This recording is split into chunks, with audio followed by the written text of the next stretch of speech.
के साथ।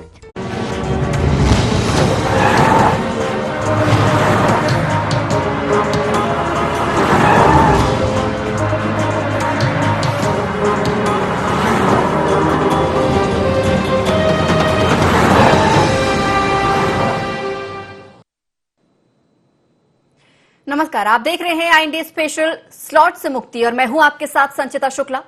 स्लॉट से मुक्ति, जी हां, वैक्सीनेशन को लेकर खुशखबरी है। कोरोना वैक्सीन को लगवाने का अब नियम बदल गया है। अब बिना किसी स्लॉट बुक किए वैक्सीनेशन किया जा सकेगा। स्लॉट बुक किए बिना 18 से 44 साल वालों को टीका लग सकेगा। अब ऑनलाइन अपॉइंटमेंट नहीं होगी और जरूरत पड़ने पर सीधे कोरोना की वैक्सीन लगवाई जा सकेगी। वैक्सीन की डोज केंद्रीय स्वास्थ्य मंत्रालय ने इसके लिए नियम भी बदल दिया है और बिना किसी स्लॉट बुक किए वैक्सीन लगवाई जा सकेगी। अब ऑन साइट रजिस्ट्रेशन के जरिए टीका लगवा सकेंगे और स्लॉट बुक करने के बाद लोग नहीं वैक्सीनेशन सेंटर पहुंच रहे थे, जिसकी वजह से कई सारी शिकायतें भी मिल रही थी और शिकायतें ये भी आई कि कई जगहों के टीके भी खराब हुए, जिसके बाद नियमों को बदला गया है और अब तुरंत जाकर लोग टीका लगवा सकेंगे, सीधे टीकाकरण केंद्र पहुंचेंगे। हालांकि शुरुआत में देखा जा रहा है कि ये सुविधा सरकारी शासकीय टीकाकरण केंद्रों में दी गई है, लेकिन सफल हुई नीति तो प्राइवेट टीकाकरण केंद्रों में भी इसे बढ़ाया जाएगा। फिलहाल शासकीय टीकाकरण केंद्रों में लोग सीधे पहुंचकर टीका लगवा सकेंगे, यानी कि 18 से 44 साल वाले लोगों को बड़ी राहत मिली है।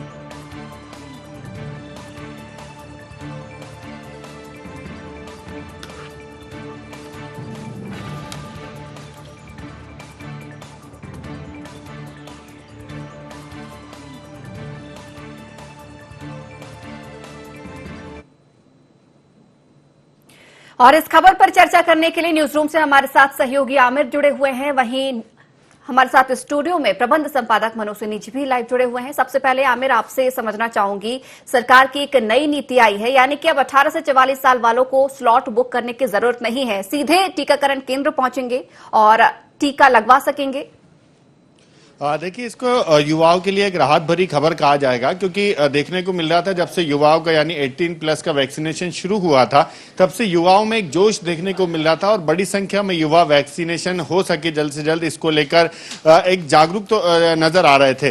तो और देखने को मिल रहा था कि बड़ी संख्या में जब युवाओं का वैक्सीनेशन होना है तो स्लॉट जो है, क्योंकि कोविन पोर्टल पर इसको पहले स्लॉट बुक करना होता था और उसके बाद वैक्सीनेशन केंद्र पर जाकर वैक्सीन लगवाना होती थी, लेकिन देखने को मिल रहा था कि स्लॉट जो है वो खाली नहीं मिल पा रहा था, इसलिए युवाओं को निराश हाथ लग रही थी। लेकिन अब केंद्र सरकार ने बड़ा फैसला लिया है कि बिना कोविन पोर्टल पर अपना अपॉइंटमेंट लिए सीधे तौर पर वो अगर केंद्र पर पहुंचते हैं तो वहां पर उनको वैक्सीन लग सकेगी। इसको लेकर व्यवस्थाएं की जा रही है। हाल ही में इसको शुरुआत जो है सरकारी वैक्सीनेशन केंद्र से शुरू की जाएगी और उसके बाद प्राइवेट पे भी इसको लागू किया जाएगा, क्योंकि ज्यादातर जगहों पर देखने को मिल रहा था कि बड़ी संख्या में जब युवा पहुंच रहे थे और उनको जब कोविन पोर्टल पर स्लॉट नहीं मिल पा रहा था तो काफी परेशानियों का भी सामना करना पड़ रहा था। लेकिन जिस तरह से भी केंद्र सरकार ने यह फैसला लिया है कि उनको जो है ऑनलाइन अपॉइंटमेंट नहीं लेना पड़ेगा, बल्कि केंद्र पर जाकर ही रजिस्ट्रेशन कराकर और वो वहां पर वैक्सीन लगवा सकेंगे, इससे युवाओं को राहत मिलेगी। और इसके बाद पहले सरकारी केंद्रों पर इसको लागू किया गया और उसके बाद प्राइवेट में भी इसको लागू किया जाएगा। एक और बात है कि जब अगर कोई वैक्सीनेशन केंद्र पर पहुंचता है और अगर भीड़ ज्यादा होती है और डोज की संख्या कम होती है तो उनको रजिस्ट्रेशन वहां पर किया जाएगा और उसके बाद उनको अगली तिथि दे दी जाएगी, यानी पोर्टल के माध्यम से उनको अपॉइंटमेंट लेने की जरूरत नहीं होगी, स्लॉट बुक करने की जरूरत नहीं होगी, बल्कि केंद्र पर ही पास जाकर आसानी से ये अपना रजिस्ट्रेशन करा सकेंगे और उसके बाद ये वैक्सीन लग सकेगी। क्योंकि जिस तरह देखने को मिल रहा है कि कोरोना से लड़ने के लिए अभी ये वैक्सीन जो है काफी कारगर साबित हो रही है, तो इसको ज्यादा से ज्यादा लोगों को लग सके। लेकिन जो लोग इच्छुक हैं कि कोविन पोर्टल के माध्यम से टीकाकरण के लिए जाएं, पहले उनके पास मैसेज आए स्लॉट बुक करके अपॉइंटमेंट लेके, तो क्या यह भी संभव हो सकेगा या डायरेक्ट जाके ही टीकाकरण फिलहाल किया जा सकेगा? देखिए पहले देखने को मिल रहा था कि इसकी जो प्रक्रिया है वो काफी जटिल थी, काफी लोगों को परेशानी होती थी, लोग ऑनलाइन इसको पूरी तरह से नहीं कर पाते थे, तो जिस वजह से काफी लोग जो है टीका लगवाने से भी वंचित रह सकते थे। लेकिन सरकार का ये फैसला कि वो केंद्र पर पहुंचे और उसके बाद वहां जाकर वो टीका रजिस्ट्रेशन कराएं और उसके बाद आसानी से टीका लगवा सके, तो युवाओं को बड़ी संख्या में इससे राहत मिलेगी और आसानी से वो टीका लगवा सकेंगे। जी बिल्कुल आमिर, बने रहिए हमारे साथ। इस वक्त स्टूडियो में प्रबंध संपादक मनोज सिन्हा जी भी लाइव जुड़े हुए हैं। मनोज जी, बड़ी राहत मिली है यहाँ पर वैक्सीनेशन में 18 से 44 साल वाले लोगों के लिए। अब उन्हें जरूरी नहीं कि वो कोविन पोर्टल पे जाके पहले रजिस्ट्रेशन करवाएं, डायरेक्ट केंद्रों पर भी जा सकते। कैसे देखते हैं इसे? देखिए, हमें लगता है निश्चित रूप से राहत भरी खबर है, लेकिन इसमें कई सारे चैलेंज भी होंगे सरकार के सामने। आप कई स्टेट से ऐसी खबरें आ रही कि जिस तादाद में हमें वैक्सीन की जरूरत है वो वहां पर उपलब्ध नहीं है, टीके उपलब्ध नहीं है। अब यदि ऐसा होता है तो एक बड़ी मात्रा में, बड़ी संख्या में लोग उन सेंटरों तक पहुंचेंगे। हालांकि सरकारी सेंटर पर ही अभी इस तरह की व्यवस्था की गई जैसा सरकार का आज नई गाइडलाइन जारी हुई है, लेकिन हमें लगता है ये बड़ा चैलेंज भी होगा सरकार के सामने। पर कई दफा हम देखते संचिता कि सरकारी जो योजनाएं होती है, सरकार जिस मुद्दे पर या जिस काम को लेकर आगे बढ़ना चाहती, मन में सोच अच्छी होती है, मनसा अच्छी होती है, लेकिन कई दफा जो बनाने वाले होते हैं नियमों को, वही गड़बड़ कर बैठते। अब एक ग्रामीण क्षेत्र का व्यक्ति यदि ये चाहे कि मैं ऑनलाइन अपने पोर्टल पर जाऊं और अपना स्लॉट बुक करा लूं, तो शायद उसके लिए संभव ही नहीं था। और इसीलिए जो मंशा सरकार की है कि हर व्यक्ति, हर यूथ तक ये वैक्सीन लगने लगे, क्योंकि पहले हमने देखा कि 50 से ऊपर की बात चल रही थी, फिर 44 से 50 के बीच में आया, और अब 18 प्लस की तरफ जब सरकार बढ़ी है तो इसमें बहुत सारी विसंगतियां थी। आज सरकार ने इस पर चर्चा की है और लगातार कई जगह से इस तरह की खबरें सरकार के सामने आ रही थी, केंद्र सरकार के सामने, जिसमें विरोध के स्वर भी दिख रहे थे, जिसमें कई तरह के सवाल भी उठाए जा रहे थे कि आखिर कब तक। आप देखिए, ऑनलाइन आजकल हर चीज ऑनलाइन हो रही है। कई जगह हम ये भी देखते हैं कि नोटबंदी जैसे जब मुद्दे पर सरकार आगे बढ़ी तो उसमें क्या हुआ, उसमें भी यही हुआ कि ऑनलाइन सिस्टम के कारण कई लोगों ने उसका नाजायज फायदा उठाया और कुछ लोग उस सिस्टम से जुड़ भी नहीं पाए। लेकिन ये तो सीधा सेहत से जुड़ा हुआ मामला है और सरकार को ये पता है और तमाम तरह की अब तो बहुत स्पष्ट हो गया है कि यदि जीवन को बचाना है, कोविड से बचना है, तो उसके लिए सिर्फ और सिर्फ टीका है और टीका लगवाना बहुत जरूरी है। तो निश्चित रूप से हाल में तो इसको राहत भरा किया जाएगा, कहा जा सकता है, लेकिन आने वाले दिनों में ये कितना बड़ा चैलेंज भी होगा। कई ऐसी तस्वीरें हम लोग के सामने आ रही हैं इन दिनों कि लोग वहां पहुंच रहे हैं, यदि उन्होंने स्लॉट बुक करा लिया तो भी वो वहां तक पहुंचकर एक लंबी वहां पर लाइन कतार दिखाई देती थी, और अब जब खुल जाएगा तो मुझे लगता है ये संख्या और बड़ी हो जाएगी। तो अब इसको कैसे सरकार पूरा कर पाएगी? क्या वैक्सीन की तैयारियां हो गई? क्योंकि कोविशील्ड और कोवैक्सीन तो सरकार के पास है, स्पुतनिक को लेकर भी सरकार की बात चल रही है और कुछ अन्य कंपनियों से भी लगातार केंद्र सरकार की चर्चाएं जारी। तो हमें लगता है कुछ अच्छे जो चीजें हैं वो दिखाई देगी देश के अंदर, और यदि सरकार ने निर्णय लिया है तो आप ये भी मानकर चलिए कि एक आध दो दिन में ये भी समझ आएगा कि और कितनी वैक्सीन हमारे पास किस देश से आने वाली। बिल्कुल मनोज जी, जिस तरीके से अभी आपने बताया कि ग्रामीण क्षेत्रों में एक पहली समस्या बनी हुई थी कि कैसे वो यहाँ पर रजिस्ट्रेशन करवाएं, क्योंकि डिजिटल अभी उतने ग्रामीण क्षेत्र इलाके नहीं हुए हैं, और दूसरी समस्या ये भी कि सर्वर डाउन भी कई जगहों पर खबरें आई थी कि सर्वर डाउन हो रहे हैं, जिसकी वजह से रजिस्ट्रेशन भी नहीं हो पा रहा था। लेकिन एक चुनौती की जो अभी आपने बात की है कि पहले भी भीड़ लग रही थी, और इस तरीके से राहत वाली खबर तो है, डायरेक्ट टीका लगवा सकेंगे, लेकिन इंतजार लोगों का थोड़ा लंबा हो जाएगा। संभवतः टीकाकरण केंद्रों में धीरे धीरे करके लाइनें भी लगनी शुरू हो जाएंगी, भीड़ भी लगेगी।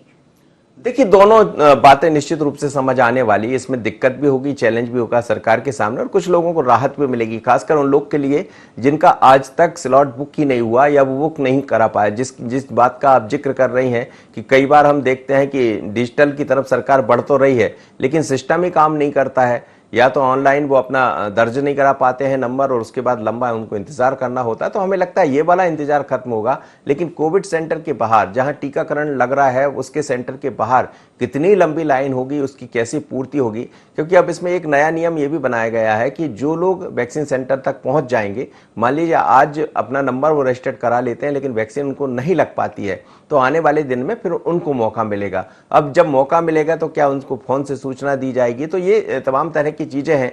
जैसे ये गाइडलाइन पूरी सामने होगी तो बहुत स्पष्ट होगा, लेकिन अच्छा कदम है सरकार का, और मुझे लगता है शुरुआत से इसकी शुरुआत ही ऐसी करना चाहिए था, क्योंकि ग्रामीण क्षेत्रों में भी हमने इस बार देखा कि जब सेकंड लहर आई है तो कोविड देखने को मिला है, और सरकार के पास ये तमाम तरह के आंकड़े, तमाम तरह के सवाल जवाब, इस बीच में विपक्ष ने भी कई तरह के सवाल खड़े किए हैं, तो राहत भरी खबर हो सकती है, लेकिन राहत के बीच में सरकार को बड़ा चैलेंज का सामना करना। तो मनु जी, हम ये कह सकते हैं शुरुआती में जब टीकाकरण शुरू हुआ था तो टीकाकरण केंद्र भी कई सारे बढ़ाए गए थे, लेकिन धीरे धीरे करके उन्हें भी सीमित किया गया। दोबारा से ऐसी भीड़ ना हो, स्थिति ना उत्पन्न हो, तो टीकाकरण एक बार फिर से बढ़ाए जा सकते हैं। जो टीकाकरण केंद्र बंद हो चुके हैं उन्हें वापस से खोला जा सकता है भीड़ को बांटने के लिए।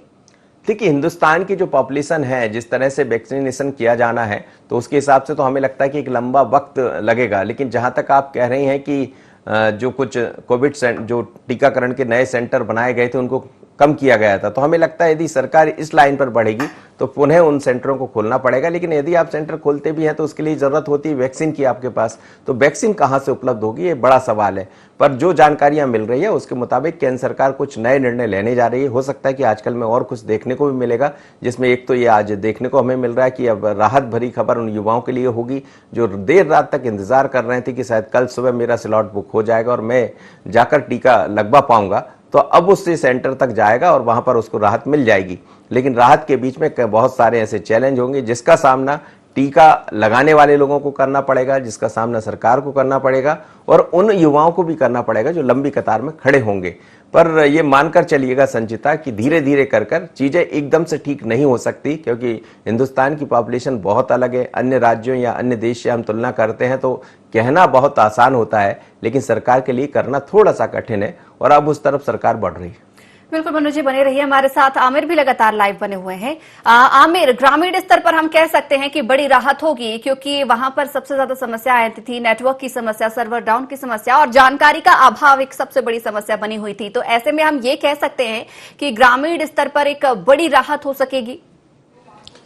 देखिए, ग्रामीण स्तर पर जरूर इसलिए बड़ी राहत ग्रामीणों को मिलेगी इस सरकार की योजना से या सरकार की पहल से, क्योंकि ग्रामीण क्षेत्रों में ज्यादातर जो युवा हैं वो एंड्रॉइड फोन नहीं चलाते हैं, या फिर यह कहा जा सकता है कि एंड्रॉइड फोन चलाते भी हैं तो जानकारी का अभाव रहता है, जिसके चलते वो ऑनलाइन स्लॉट बुक नहीं करवा पाते हैं। अगर ऑनलाइन स्लॉट बुक नहीं करवाते हैं और जानकारी का अभाव रहता है तो जाहिर है कि जिस तरह से भ्रम वैक्सीन को लेकर फैले हुए हैं वो इसका शिकार होते हैं। कई जगहों पर देखने को मिलता है कि जन जागरूकता अभियान तो चलाए जाते हैं कि ज्यादातर लोग वैक्सीन लगवाएं, केंद्रों पर पहुंचे, उनका नंबर आए तो ज्यादा से ज्यादा लोग वैक्सीन लगवाएं, क्योंकि वैक्सीन लगवाकर खुद भी सुरक्षित रहें और परिवार को भी सुरक्षित रखें।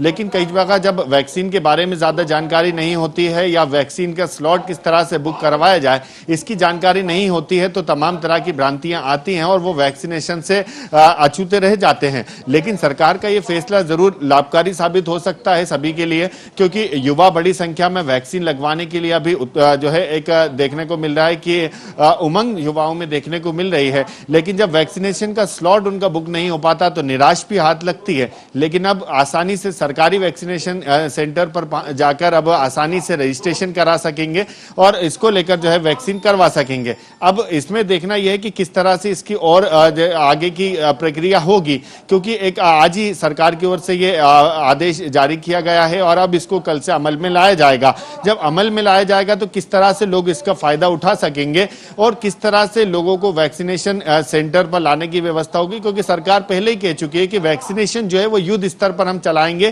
क्योंकि ज्यादा से ज्यादा लोगों को वैक्सीन लग सके। क्योंकि पहले देखने को मिल रहा था वैक्सीन की कमी थी, लेकिन अब मध्य प्रदेश में भरपूर मात्रा में वैक्सीन पर्याप्त है और लोगों को वैक्सीन बड़ी संख्या में लग सकती है। इसलिए सरकार ने यह भी माना जा रहा है कि पूरे भारत देश में बड़ी संख्या में वैक्सीन पहुंच चुकी है, इसलिए केंद्र सरकार ने बड़ा फैसला लिया है और ज्यादा से ज्यादा लोगों को पूरी तरह से वैक्सीन लग सके, इसलिए स्लॉट की बाध्यता को खत्म किया है। अब आसानी से लोग सेंटर पर जाकर वैक्सीन लगवा सकेंगे। और इससे पहले जब देखने को मिला था कि केंद्रों की संख्या बढ़ाई थी, क्योंकि सरकार ने पहले ही कहा था, क्योंकि जब 19 जनवरी से वैक्सीनेशन शुरू हुआ था पूरे देश में एक साथ, तो धीरे धीरे सेंटर्स को बढ़ाया गया था। और भोपाल शहर की अगर हम बात करें तो बड़ी संख्या में हर एक केंद्र को कहा जाए, CHC हो, सामुदायिक केंद्र हो, जिला अस्पताल हो, वार्ड स्तर तक पे वैक्सीनेशन केंद्र बनाए थे, वैसे ही अब जब स्लॉट हटाया जाएगा तो वार्ड स्तर तक पर इसको जो है वैक्सीनेशन केंद्र बनाया जाएगा और वहां पर लोगों को जो है वैक्सीन लगाई जाएगी, क्योंकि बिल्कुल यही आमिर, माना इसकी जा रहा है जरूरत भी कहीं ना कहीं पड़ेगी। लेकिन सबसे पहले तो राहत वाली खबर तो यही है कि 18 से 44 साल लोगों को परेशान नहीं होना पड़ेगा। जिस तरीके से लोग एक्साइटेड कहीं ना कहीं नजर आ रहे थे टीकाकरण को लेकर, अब उन्हें परेशान नहीं होना पड़ेगा, क्योंकि कहीं ना कहीं हतोत्साहित यहां पर लोग हो रहे थे अगर स्लॉट उनके बुक नहीं किए जा रहे थे। लेकिन एक स्वास्थ्य मंत्रालय ने एक बेहद ही सराहनीय यहां पर कदम उठाया है और तमाम लोगों को इस वजह से टीकाकरण भी फिलहाल हो सकेगा, प्रभावित किसी प्रकार से नहीं होगा। यहां पर रुक रहे हैं एक छोटे से ब्रेक के लिए, जल्द लौटेंगे।